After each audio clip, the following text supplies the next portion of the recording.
Hello everyone. ఈరోజు దేవుని యొక్క వాగ్దానములు గురించి మనం విందాం. మనకి జనవరి 1వ తేదీన ఆయా చర్చెస్‌లో వాగ్దానాలు, పర్సనల్ ప్రామిసెస్ ఇస్తూ ఉంటారు. అయితే బైబిల్‌లో ఎన్ని వాగ్దానాలు ఉన్నాయి అన్న ప్రశ్న మనం వేసుకున్నప్పుడు 8810 వాగ్దానాలు ఉన్నాయి. ఇందులో కండిషనల్ ప్రామిసెస్ అనగా షరతులతో కూడినటువంటి వాగ్దానాలు 7487. మిగిలిన వాగ్దానాలు అనగా షరతులు లేని వాగ్దానాలు 1323.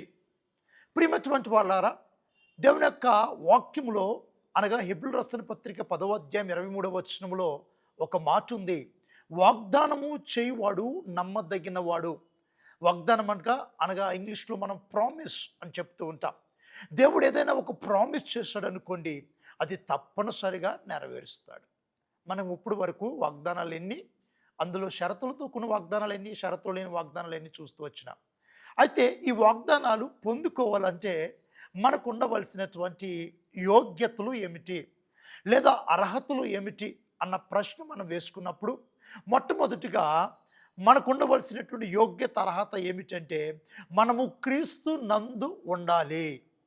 అందుకనే 2వ కొరింథీ 1వ అధ్యాయం 20వ వచనంలో దేవుని వాగ్దానములు ఎన్ని అయినను అవన్నీ కూడా క్రీస్తు నందు అవునన్నట్టుగా ఉన్నవి. అవునంటే ఆమేన్ అనగా జరుగుతాయి. అయితే ఆ వాగ్దానాలు 8810 వాగ్దానాలు క్రీస్తు నందు ఉన్నాయి. అనగా మనము క్రీస్తు నందు ఉన్నట్లయితే, మనము క్రీస్తు యొక్క రక్షణను పొందుకుని, క్రీస్తు యొక్క మాటకు లోబడి, క్రీస్తు యొక్క సహవాసములో మనం ఉండగలిగితే ఈ వాగ్దానములు పొందుకోవటానికి మనము యోగ్యులముగా చేయబడుతూ ఉంటాం. రెండవది, ప్రియమైనటువంటి వాళ్ళరా, రెండవ విషయం, దేవుని వాగ్దానాలు పొందుకోవాలంటే క్రీస్తు నందు ఉండటమే కాదు, మన జీవితంలో దేవుడు వాటిని జరిగిస్తాడు అన్న విశ్వాసం మనకు ఉండాలి. Faith and obedience. హెబ్రీయులకు రాసిన పత్రిక 11వ అధ్యాయం 8వ వచనంలో అబ్రహామును దేవుడు పిలిచినప్పుడు ఆ పిలుపుకు ఆయన లోబడి ఎక్కడికి వెళ్ళవలనో ఆ యొక్క డెస్టినేషన్ తెలియకుండానే బయలుదేరి వెళుతూ వచ్చినాడు. అనగా దేవుని యొక్క మాట ఇచ్చాడు. ఇదిగో అబ్రహామా, నీవు నా మాట ప్రకారము బయలుదేరి వెళితే నేను నిన్ను ఆశీర్వదిస్తాను, గొప్ప జనముగా చేస్తానని ఆదికాండం 12వ అధ్యాయం 1-2 వచనాల్లో దేవుడు పిలిచినప్పుడు వాగ్దానం చేస్తాడు. అయితే ఆ వాగ్దానము నమ్ముతాడు, విశ్వసిస్తాడు. రెండవది, లోబడతాడు. అనగా తనున్నటువంటి దేశం నుండి దేవుడు తను చూపించబోయే దేశంలోకి బయలుదేరి వెళ్తాడు. రెండవది, వాగ్దానాలు పొందుకోవాలంటే క్రీస్తునందు ఉండటమే కాదు, మనలో విశ్వాసము, విధేయత అనేది కలిగి ఉండాలి. మూడవది, దేవుని యొక్క వాగ్దానాలు దేవుడు తగిన సమయమందు వాటిని నెరవేరుస్తాడు. ఆదికాండం 21వ అధ్యాయం 1-2 వచనాలు మనం చూసినప్పుడు యెహోవా తాను చెప్పిన మాట ప్రకారము, అనగా దేవుడు సెలవిచ్చిన వాగ్దాన ప్రకారం శారాను దర్శించను. నిర్ణయ కాలమందు అనే మాట అక్కడ వ్రాయబడుతూ ఉంటుంది. మన జీవితాల్లో ఈ 3 విషయాలు కలిగి ఉండాలి ప్రియమైనటువంటి వాళ్ళరా. మొట్టమొదటిగా క్రీస్తు నందు మన జీవితాలు ఉండాలి. రెండవది, విధేయత, విశ్వాసము కలిగి మనము ఉండాలి. మూడవది, వాగ్దానముల నెరవేర్పు కొరకు మనము దేవుని యొక్క సమయము కొరకు కనిపెట్టుకుంటూ ఉండాలి. అయితే మూడవది అనగా మూడవ మాట, మొట్టమొదటి మాట మనం చూచాం, దేవుని వాగ్దానాలు ఎన్ని, అవి ఏమిటి అనేది. రెండో మాట చూచాం, దేవుని వాగ్దానాలు పొందుకోవాలంటే మనకు ఉండవలసిన అర్హతలు లేదా యోగ్యతలు. మూడవది, దీనివల్ల మనకు కలిగే ఉపయోగం ఏమిటి. 2వ కొరింథీ 7వ అధ్యాయము మొదటి 2 వచనాలు చూచినప్పుడు మనకు ఇహలోకములో మన శరీరమునకు కావచ్చు, ఆత్మకు కావచ్చు, కలిగి ఉన్నటువంటి ప్రతి కల్మషమును తీసివేయగలిగినటువంటి శక్తి దేవుని యొక్క వాగ్దానాలకు ఉన్నది. ఇది మొట్టమొదటి విషయం.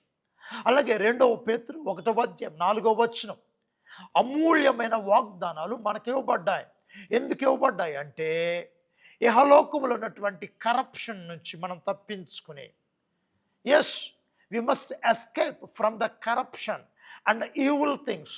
అనగా దురాశలు, దుష్టత్వము, ఈ లోకములో ఉన్నటువంటి భ్రష్టత్వం నుంచి మనము తప్పించుకుని దేవుని యొక్క స్వభావములో పాలివారం అవటం. ప్రియమైనటువంటి వాళ్ళారా, ఎస్, దేవుని వాగ్దానములు ఎంత శక్తివంతమైనవి, ఎంత అమూల్యమైనవి అంటే అవి యెహోలోక దుష్టత్వం నీకు అంటకుండా కాపాడతాయి. అంతేకాకుండా దేవుని యొక్క స్వభావము, స్వారూప్యము నీకు వచ్చినట్లుగా అవి నీకు సహాయపడతాయి. చివరిగా మరి what is the ultimate goal of promise? దేవుని యొక్క వాగ్దానం యొక్క చివరి అంతిమ లక్ష్యము ఏమిటి, గురి ఏమిటి అని మనం చూసినప్పుడు 2 పేతురు 3:13 ఇక్కడ మనం ఆయన వాగ్దానాలు బట్టి నూతన ఆకాశము కొరకు, నూతన భూమి కొరకు కనిపెట్టుకుందాం అంటే, అనగా ఈ వాగ్దానాలు నిన్ను ఇహలోకములో నుండి మరొక నూతనమైనటువంటి భూమి ఆకాశములు దేవుడు సృష్టించినటువంటి ఆ నూతనమైనటువంటి లోకంలోనికి కనిపెట్టుకున్నటి ద్వారా నడిపించగలవు. ఎస్, అందుకనే 1 యోహాను 2:25 దేవుడు మనకు చేసిన వాగ్దానం ఏమిటంటే, మీకు నిత్య జీవం అనుగ్రహిస్తాను, అదే నేను మీకు చేస్తున్న వాగ్దానం అన్నాడు. అవును ప్రియమైనటువంటి వాళ్ళారా, ఈరోజు నువ్వు తీసుకుంటున్నటువంటి వాగ్దానాలు వాటిని జాగ్రత్తగా భద్రపరచుకోవాలి, వాటిని ధ్యానించాలి. వాటిలో షరతులు ఉంటే ఆ షరతులు నువ్వు మరి ఫుల్ఫిల్ చేయాలి. తద్వారా దేవుని వాగ్దానాలను బట్టి నువ్వు ఆశీర్వదించబడతా.